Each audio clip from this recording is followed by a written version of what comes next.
In the spring of 1915, at 30 years old, I was assigned as a surveyor for a new dam project in a remote part of the English countryside.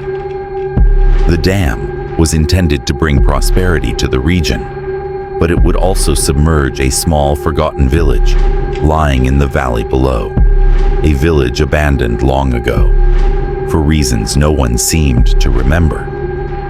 I arrived at the village as the sun was setting, its dying light casting an unnatural orange glow over the crumbling stone cottages. The air was thick with the smell of damp earth, mold, and something far worse, decay, as if the village itself was rotting. The silence was suffocating, broken only by the distant caw of a lone crow circling overhead.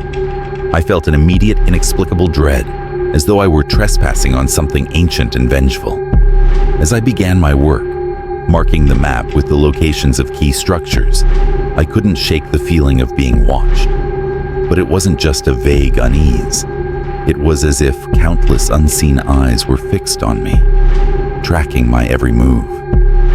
The hairs on the back of my neck stood on end. I paused to take a breath, but the air seemed thick, almost alive, as if the village itself was breathing with me.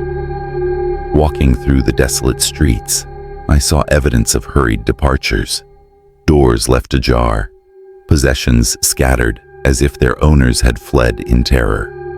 It was as though the villagers had been driven away by something too horrific to fight or even comprehend. My thoughts were interrupted by a distant sound, a faint rhythmic tapping, like the slow, deliberate strike of a hammer on stone. It was coming from the church at the village's center.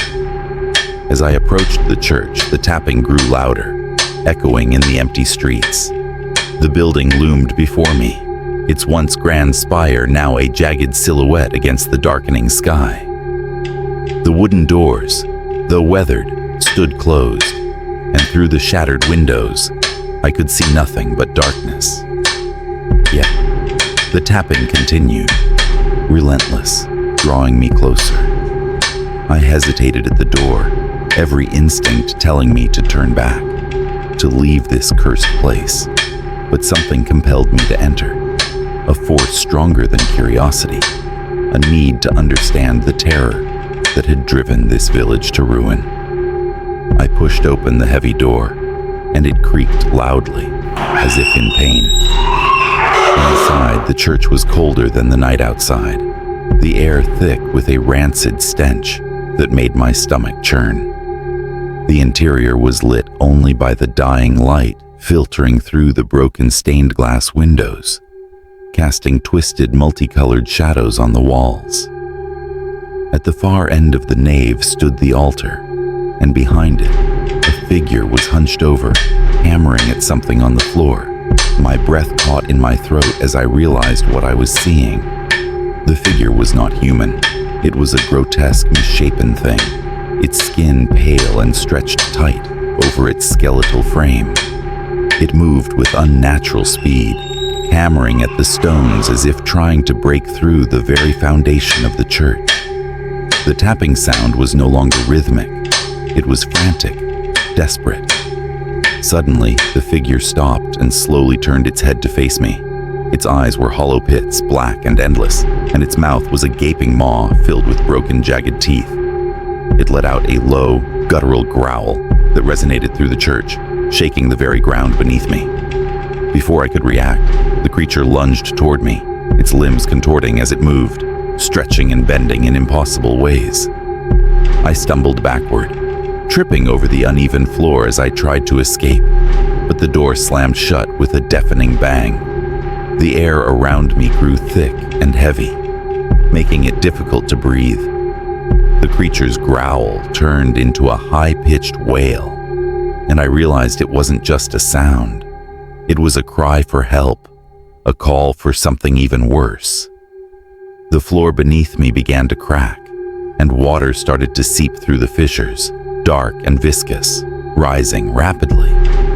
The creature was still coming, its grotesque form now twisting in pain, as if the very water was burning it.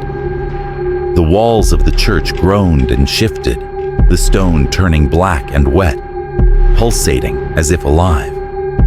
The water wasn't just water. It was thick, cold, and full of something foul.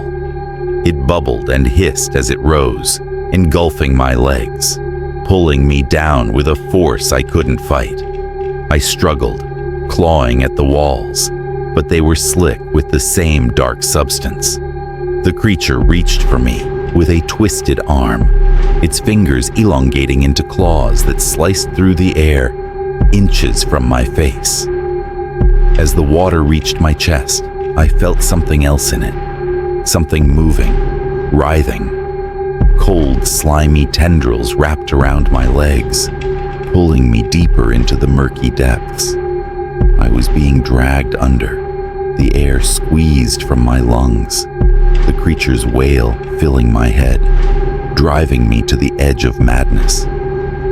Just as I was about to be swallowed by the dark water, the ground beneath me gave way, and I plunged into the abyss. The last thing I saw was the creature's hollow eyes watching me as I fell, its wail turning into a shriek of triumph. When I awoke, I was lying on the muddy ground outside the church, drenched and gasping for air. The village was silent once more, but the terror of what I had witnessed clung to me like a second skin. I didn't wait to gather my belongings. I fled, running until my legs gave out, leaving the cursed place behind.